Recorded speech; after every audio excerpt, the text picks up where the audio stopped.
Hi, my name is Nathan, and today we're going to do a comic book review of Something is Killing the Children, issue number 24, brought to you by Rated Comics. Let's get to it. We begin this issue with the husband and wife arguing over a bathing suit that she packed, but he can't find it. And she tells him, well, maybe if you would have packed your own bag, you would have been able to find it. Calm the F on, this should be on a vacation. We're on vacation, we're arguing about a bathing suit.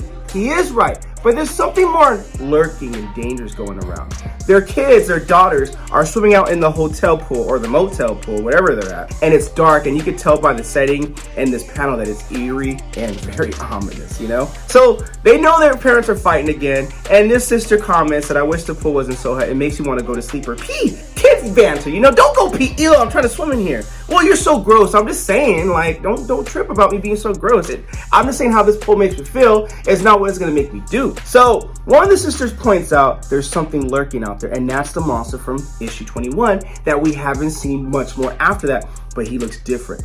Different than an Oscar type monster. This monster looks more like a humanoid, dangerous, and just not even a face to it. Like, you notice that there's no face to it. So they call him out. What's your problem? Get out of here, perv. And he's not saying nothing. And we get a closer look at him, and this monster is just eerie. What's wrong with his face, says one of the kids. It's very ominous and just, dude, if you just see nothing, no face, no name, no action, just eerie still like that, in that time of night, you will be freaked out. I would be freaked out. It'll be very eerie. I'm not going down like that. So the girls think this has to be this is way too weird. It has to be a mask. And he does something where it clearly shows he is not wearing no mask. Eyes in his stomach, teeth right there. What the F is this? And even the parents like, what the hell's going on out there? And that's where we end that part of the panel right there, where we go into Ricky, where she bypasses the police to go into the crime scene of her family's death. And I like how this issue is more like a breather, where Ricky is going into her parents' house just to get some answers, and she goes to the blood scene, tries to understand and fathom what happened,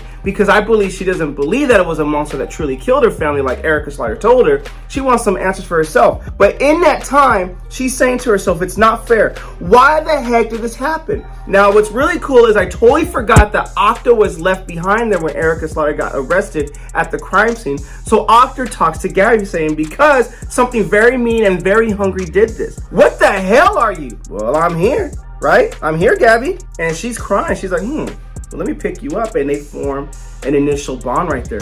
I don't know if this is a call to Gabby being the next and being initiated next to hunt monsters, but this is very traumatizing. That's something I would like to pay attention to. So meanwhile at the bar, Ricky knows she's supposed to be responsible for Gabby, but she's texting Sheriff Tate and telling him like, hey, I don't know where she's at. She left. He tells her to shut it down for a few days, and she doesn't want to do that. So she has to smoke while she figures out her next move.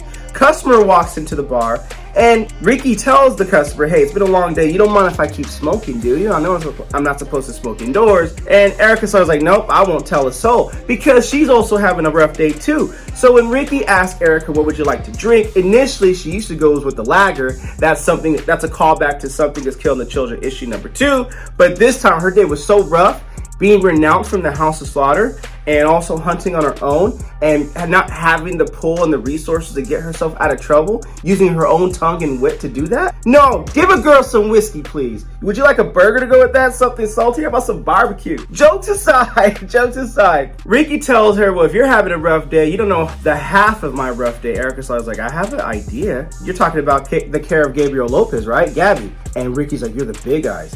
You talked to her the other day in the parking lot, and that's a callback to issue 21. And she's like, why did you talk to her in the parking lot? And Erica's like, yo, I'm a reporter doing a story here on the murders in Tribulation. She's like, yeah, there's a story. So she shows Gabby her reporter's pass or whatnot. And Ricky's like, I bet there are no stories at the New York Daily News or anyone named Erica Slaughter. Well, Erica Slaughter is like, maybe I am a new hire. Then show me something to make me believe who you are. And Erica can't do that. She's like, listen to me. There was a time I could have backed that up. You would have looked me up. There would have been a half a dozen articles, but I don't have that kind of backup no more. Hinting that I'm not with the House of Slaughter. They have that pull. I don't. And Ricky's like, yo, you got to get the hell out my bar, you know? You don't know yet, but there's something freaking weird and dangerous in this small town. None of you are going to be able to stop it by yourself. Shoot me if you want. Just know that the kids are going to keep dying, and no one else is going to come help but me. And Ricky's like, okay, before I pull this trigger, who the hell are you? And we get into the backstory who Erica is with this monologue while showing the house of slaughter, which is really creative. Erica Slaughter, she has such great potential in the beginning, one of our finest hunters. But in the end, she couldn't conform to what the house needed her to be. She stopped hunting where she was sent to hunt. She was not discreet in the way we needed her to be discreet. And she refused to clean up the messes she made. She would risk our order secret to protect a single child. I mean, it is some shady stuff how they do it here. They rather keep a secret and kill people, you know, towns, families, and parents and children, just to keep a secret that monsters do exist and why, to keep things out of control. It's pretty crazy. You can check out the full story on issues 1 through 15 on, I'll put the link in the description as well if you wish to check that out. But this is an awesome story arc too. So Cecilia the dragon meet Cutter, and they bring her in, wanting her to hunt Erica Slaughter because she's still going on these killing sprees, and they have to track her down so they don't kill on behalf of the House of Slaughter. She's renounced it. They don't want her like that no more, and they want to end her. So Cutter's like, okay, you say it's a matter of discipline. You couldn't make her do what you wanted, so that speaks to her training. Who is the person that trained her? And they tell the woman that trained her, Jessica, died many years ago. And Cutter looks at her doll like, oh my gosh, this is gonna get interesting. So Dragon's like, the House of Cutter speaks very highly of you. That's why we called you. And she's like, just call me Cutter. There's only one of me. And after all, the whole point of being a black mask, which is a rank, is it only takes one of us to kill. So it's a matter of who cares about her? That's what Cutter asked. And they tell her, well, Aaron Slaughter is her handler. He died. And Cutter's like, okay, fine. He died, so he's out the picture. He's not the person of interest. But Cutter's like, I read in papers that you sent over to my house that she's still hunting, and you keep finding evidence after that fact. And she, did 8 more killings after the events of Archer's Peak, which is the previous Something's Killing the Children, issues 1 through 15. And Cecilia's like, I assure you, nobody in this house would ever help her.